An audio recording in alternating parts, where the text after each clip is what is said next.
আল্লাহ তাআলা বলেন, ওয়াল্লাহু জাআলা লাকুম মিন আনফুসিকুম আজওয়াজা। আল্লাহ তোমাদের থেকে তোমাদের বিবিদেরকে বানিয়েছেন। ওয়া জাআলা লাকুম মিন আজওয়াজিকুম বানিন, তোমাদের বিবিদের থেকে তোমাদের সন্তান। ওয়া হাফাদা, সন্তানদের থেকে তোমাদের নাতি নাতনি।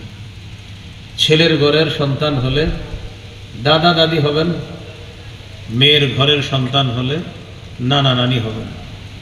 এভাবেই একটা পরিবারের সূচনা হবে। তাহলে আপনি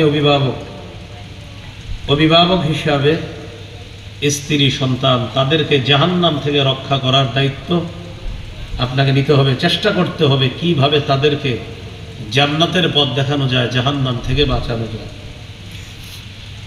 এই জন্য আপনাদের সামনে সন্তানের কিছু অধিকার সম্পর্কে আলোচনা করব ইনশাআল্লাহ।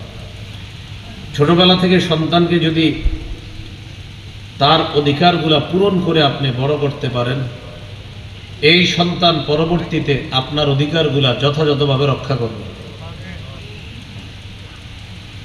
1 নম্বর অধিকার, ছেলে হোক মেয়ে হোক, এটা আল্লাহর